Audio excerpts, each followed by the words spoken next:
वोरा भी हमारे साथ बने हुए हैं, संतोष मीना भी हैं। किरण, जल्दी से आप मेरे को बता दीजिए, आपका निफ्टी का ट्रेड कैसे होगा? आज जो ये गैप डाउन है, इसको आप बाय में रखेंगे या फिर छोड़ देंगे? Very good morning everyone. So overall जिस तरह का सेटअप है, वी वर एक्सपेक्टिंग कि एक मार्केट में प्रॉफिट बुकिंग आ सकता है। सो आज हालांकि गैप डाउन हो रहा है 16,050 16,080 के बीच में, तो यहाँ पे शॉर्ट अटेम्प्ट करना रिस्क फेवरेबल नहीं है। 16,000 इस तरह से आपने भी बोला है कि 15,900 एक स्ट्रॉन्ग सपोर्ट है। अगर हम ओआई का भी डेटा चेक करेंगे तो वहां पे एक स्ट्रॉन्ग बिल्टअप हमें देखने को मिल रहा है। 16,000 की पुट के ऊपर आप देखो तो 1,07,000 लॉट का ओपन इंटरेस्ट है। सो कहीं ना कहीं एक रेंज के अंदर मार्केट रहेगा। 16,000 नीचे में वहां से आप 50-100 पॉइंट का ग्रेस रखे तो मैक्सिमम डाउन साइड इज 15,900। तो वहां पे कोई डिप आता है तो आई गेस मॉर्निंग में हमें लॉन्ग करके जाना चाहिए। अगर 16,000 के आसपास मिलता है तो एक रिस्की ट्रेड होगा। 15,900 का स्टॉप लॉस लेके हमें चलना चाहिए। लेकिन ऊपर में भी आप ध्यान रखें 16,200 16,250 तो मैक्सिमम रेंज, क्योंकि विक्स भी हम देख रहे हैं। क्योंकि विक्स आपने जैसे बोला था कि विक्स काफी नीचे है। So what does that indicate? सो विक्स एक फियर इंडेक्स भी है। जब जब मार्केट में रिस्क ऑफ ट्रेड होगा, जब जब मार्केट में रिस्क हमें लगेगा, तब तक हमने देखा है कि हमारा जो विक्स है वो 23-24 के आसपास होता है। जैसे जैसे वो रिस्क जो है या तो अनसर्टेनिटी जो मार्केट में है वो वॉस्ट आउट होती जाती है, वो विक्स धीरे धीरे नीचे आ जाता है। तो वही विक्स अब 18 के आसपास है। तो this is the another way to look out the VIX. VIX जैसे नीचे है, so there are very good chances कि जो रेंज हम 400-500 निफ्टी के ऊपर देख रहे थे, now it's turn to 250 only, 200 to 250 only. तो यही मोटा मोटा हमारा व्यू है कि 16,000 से 16,200 की रेंज रहेगी। कोई भी डिप अगर 16,000 के नीचे आता है तो it would be a long, और अगर 16,200 250 के आसपास मार्केट आता है तो वहां पे एक बार आप प्रॉफिट बुक कर सकते हो, और रिस्की ट्रेडर वहां पे एक बार शॉर्ट अटेम्प्ट कर सकते हैं। हमें लग रहा है कि मार्केट थोड़े दिन इसी रेंज के अंदर कंसोलिडेट होगा। Same as with the Bank Nifty. Bank Nifty में भी अगर हम देखें सो ओवरऑल ट्रेंड बुलिश है, लेकिन रिसेंटली कल का भी अगर आप अपमूव देखोगे तो 35,500 के ऊपर बैंक निफ्टी था, लेकिन 35,500 के कॉल राइटर्स आप देखो स्ट्रॉन्ग इनफ थे, ऑलमोस्ट सुबह से अग्रेसिव थे। 81,000 का ओपन इंटरेस्ट वहां पे एड ऑन किया, लेकिन पुट राइटर इतने अग्रेसिव नहीं थे। 80-85% of open interest add on by yesterday only.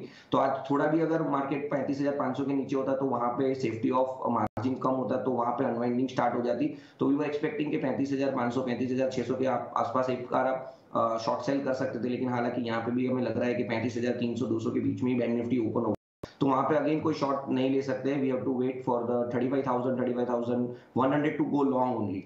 तो अभी तो इस भाव पे शॉर्ट सेल की कोई सलाह नहीं रहेगी। कोई भी डिप मॉर्निंग में आता है तो 9:30 9:45 के आसपास आप एक बार ऑप्शंस का डेटा देख के वहां पे बाय ऑन डिप्स की स्ट्रेटेजी रख सकते हो।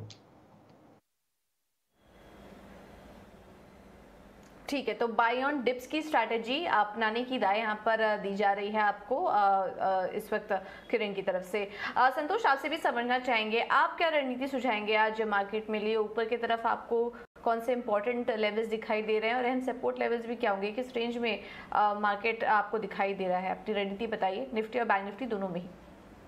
Good morning everyone. तो जैसा हमने डिस्कस किया हुआ है कि 16,200 से 16,300 तक रेजिस्टेंस एरिया है। ओवरऑल ट्रेंड नो डाउट बहुत ही स्ट्रॉन्ग है। जैसे 16,300 क्रॉस करेंगे हम 16,500 16,600 की ओर बढ़ेंगे, बट फॉर टाइमिंग 16,200 से 16,300 एक रेजिस्टेंस एरिया है, वहाँ हम पॉज कर रहे हैं। शायद ये पुल बैक देखने को मिल रहा है, शायद 16,050 से 16,000 रेंज में आते दिखे, लेकिन 16,050 से 16,000 एक बहुत ही स्ट्रॉन्ग डिमांड जोन है। उस एरिया के आसपास मिलता है तो हमको बाइंग अपॉर्चुनिटी देखना चाहिए। नीचे 15,900 का स्टॉप लॉस रहेगा, उस स्टॉप लॉस से व्यू लॉन्ग साइड ही रखना चाहिए। और बैंक निफ्टी की भी बात करें तो बैंक निफ्टी का सबसे ज्यादा बुलिश है, क्योंकि कल ये अपने 100 डे मूविंग एवरेज के ऊपर बंद होने में कामयाब रहा है, तो ये 36,000 के ऊपर के आसपास जाने की तैयारी कर रहा है। हालांकि 35,500 एक साइकोलॉजिकल हर्डल है, वहां थोड़ा पॉज देखने को मिल सकता है, लेकिन नीचे 35,250 पहला सपोर्ट है, जबकि 35,000 से 34,800 बहुत अच्छा सपोर्ट एरिया। अगर वहां मिलता है तो बहुत अच्छी बाइंग अपॉर्चुनिटी रहेगी। तो ओवरऑल व्यू पॉजिटिव है, बाय ऑन डिप का है, but for timing resistance area है तो छोटा पुल बैक देखने को मिल सकता है।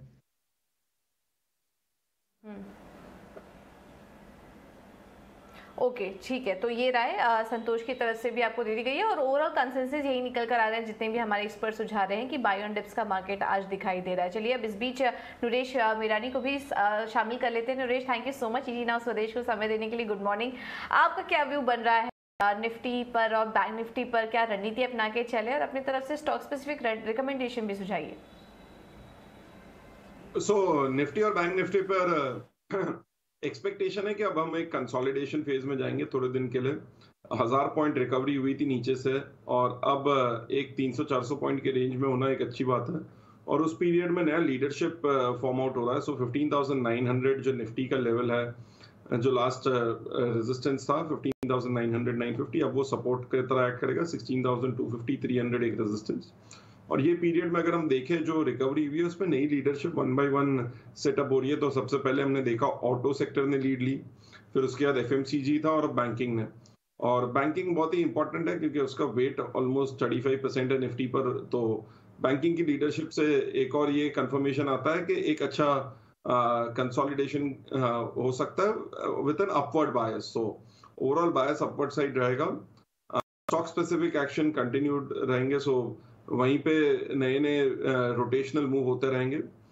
सो वहां से दो स्टॉक्स है, एक 2 व्हीलर ऑटो में और एक फार्मा में। सबसे पहले बाय रहेगा बजाज ऑटो। अगर स्टॉक देखे तो ऐड करें अगर हम उसका डिविडेंड, तो dividend adjusted stock almost breakout पर है। 140 रुपीज एक्स डिविडेंड है स्टॉक। सो 3950 अदरवाइज ब्रेकआउट है, बट अगर हम डिविडेंड एडजस्ट करें तो ऑलमोस्ट ब्रेकआउट पर आ गया है स्टॉक।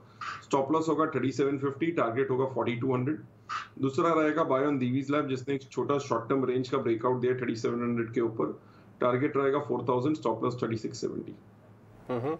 हमारे साथ संजीव होता भी जुड़ गए हैं शेर खान के। संजीव, ये मैं मार्केट पे आपसे बात करूंगा, लेकिन आउट परफॉर्मेंस जो मिड कैप स्मॉल कैप में शुरू हो गई है, सबसे पहले उससे बात करते हैं। डायरेक्टर साहब, एक महीने का mid cap small cap index अगर आप लेके आए वर्सेस मार्केट, कहीं ना कहीं ये सेंस आ रहा है कि valuation mid cap end of the market में रीजनेबल हो गए थे, और इसलिए एक तो वैल्यू अनलॉकिंग भी हो रही है, थोड़ी वैल्यू बाइंग भी हो रही है, थोड़ी अपॉर्चुनिस्टिक ट्रेडिंग भी हो रही है। ये देखिए, अगर आप लो में देखिए तो 25,200 वाला जो इंडेक्स है वो उस समय 27,000 पे आ गया है एक हफ्ते में।